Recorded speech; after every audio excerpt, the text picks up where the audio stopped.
To Aaron Dingle's, Danny Miller, surprise, Ruby Miligan, Beth Cordingly, arrived to #him in tonight's episode of Emmerdale. Aaron has been in hospital #L ever since the gorge ordeal early this month. Prior to this, Aaron had been staying in a little cottage with John Sugden, Oliver Farnworth. As far as he was concerned, he was looking forward to his future with John, who he had called #the strongest man he's ever known. Things got pretty dark when John discovered confirmation that Aaron had slept with Robert Sugden, Ryan Hawley. He drugged Aaron, and then tried to keep him in the cottage afterwards. But because Aaron had ended up in the woods on the day he was drugged, he had become the tiniest bit aware that Joanne had been keeping many secrets from him.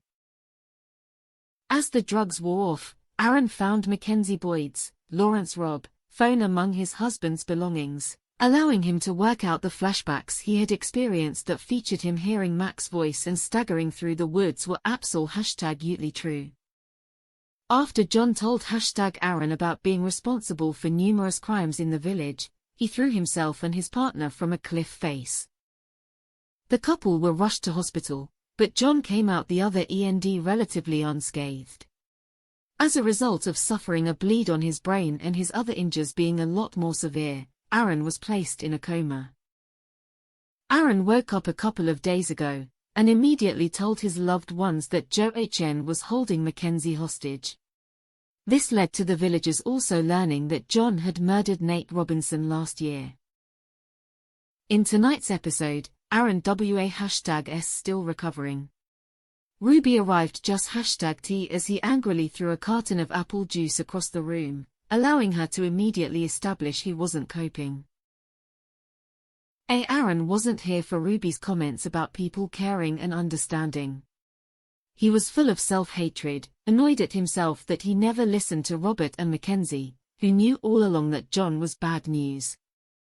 Aaron has been left deeply traumatized. His relationship with Joanne was #Uilt on Lee #S, so it's left him questioning whether he can ever trust someone again.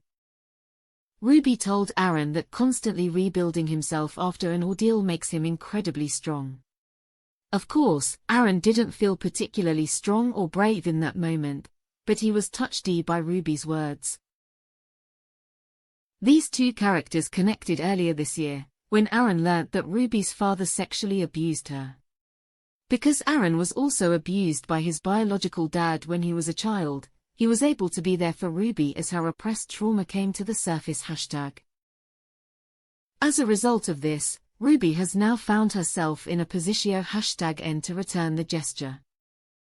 "Whenever you need me, I will be there for you, every time," she said as Aaron's eyes filled with tears. While this was going on, Aaron Dingle, Jeff Hordley, Caleb Miligan, William Ash, were confronting John in the woods. Why is it always the woods? Kane was planning on shooting John in his revenge #plot, but the game changed when he revealed he had a scheduled email ready to send to the police about Anthony Fox's murder. One step ahead as per usual, John told the siblings that if the gun goes off, the email will be sent, but if they send John to the police instead, he will tell them about Ruby killing a father.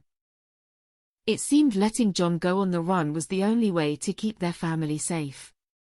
Just as an argument ensued between Caleb and Kane, John got #T of his freshly dug grave #VE and tried to hit Kane with a rock. He was too slow but it was this moment that led to the gun going off. We care n #TLY don't know who has been show #T. But just how will Aaron cope if he learns John has hurt another person close to him?